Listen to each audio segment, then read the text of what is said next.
Have you ever stopped to think about how we treat the water around us? What if every river, canal, and lake out there was no longer treated as just some forgotten, muddy edge of land? It's a pretty profound question when you really chew on it. What if rivers were not boundaries of neglect, but actual lines of civilization itself? Just imagine for a second reimagining these silent edges. Instead of turning our backs on them like we usually do, what if we transform them into protected, engineered, living corridors of movement? It completely flips our traditional understanding of waterways right on its head, doesn't it? Well, in this explainer, we're diving into a concept that is, honestly, a total paradigm shift. It fundamentally redesigns how our civilization actually physically touches water. And it's fascinating because this idea completely moves beyond basic environmentalism or your standard city planning. It is proposing a totally new engineered edge for our civilization. Let's get into it. Let's start with Section 1, our forgotten water edges, which really highlights the silent tragedy of today's waterways. Okay, so to really grasp the solution here, we kind of have to face the music about our own flawed assumptions. Right now, communities basically everywhere have just turned their backs on the very water that sustains them. We treat rivers as passive background scenery, right? Like, sure, they're nice to look at from a distance, but functionally, they're completely ignored. The shift that absolutely has to happen is treating our water edges as vital national infrastructure. I'm talking right up there with our power grids and our highway systems, because if we keep looking at rivers just as pretty scenery, we are literally going to lose them. Look, when we treat water as disposable geography, the result is essentially a slow, silent death. It's like a giant neglected puzzle. Encroachment creeps in super quietly, inch by inch, slowly taking over the floodplains. The banks just erode without any resistance whatsoever, literally washing our land away. And honestly, perhaps the most dangerous part? Waste flows right into these waters precisely because they exist in this chaotic, messy space where regulation just cannot reach. The water suffers simply because there is no structure there to protect it. Which brings us to Section 2, the riverbank road vision, essentially building a wall of protection through engineering. So how do we stop this silent tragedy? Well, let's look at this incredibly powerful yet elegantly simple solution. What exactly is a riverbank road? It's defined as a minimum one-lane road running along at least one side of every single river and water body. But here is the absolute crucial takeaway. Actually, if you remember one thing, make it this. This road is not an ornament. It's not an afterthought or some cute beautification scheme for a park. It is a structural necessity. We are talking about a literal wall of protection built through highly disciplined engineering. The absolute genius of this whole framework really shines when you look at the mechanics of it.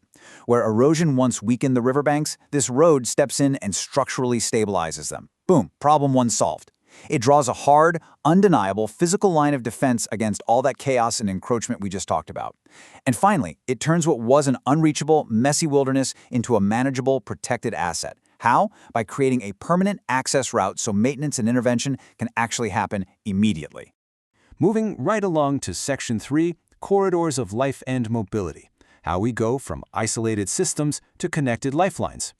Now here's where it gets really exciting. When you actually implement those structural protections, something deeply transformative happens. Rivers go from being these isolated obstacles that you have to somehow get around to vibrant, energetic corridors of life. Just picture it. Villages that were completely separated by an unnavigable muddy edge are suddenly linked right along the water.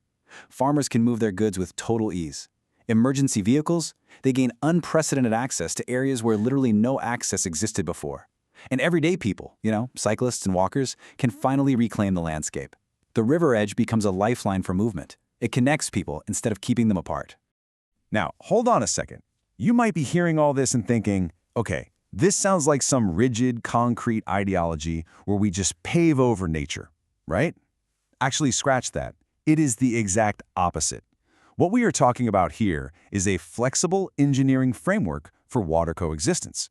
Yes, it inherently requires discipline, for sure, but it is all about building with real intelligence.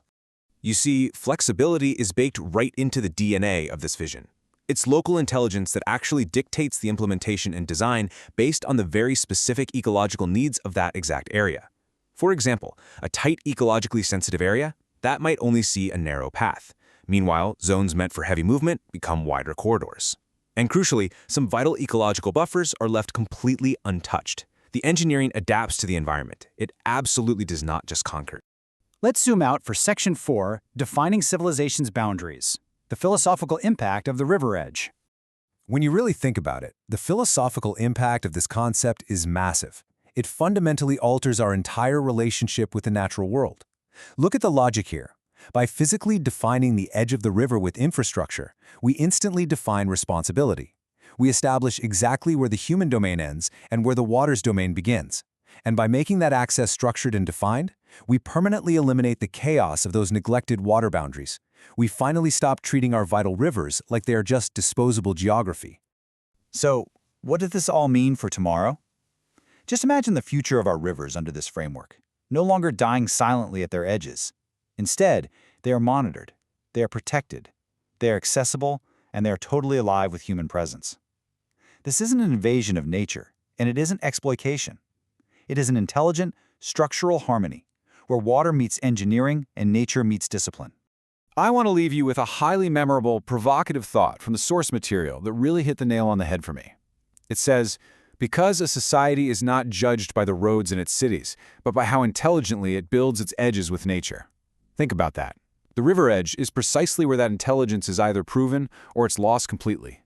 The riverbank road is where civilization finally meets its boundary and actually learns to respect it. So how will we choose to build our edges? Thank you so much for exploring this fascinating structural paradigm with me today.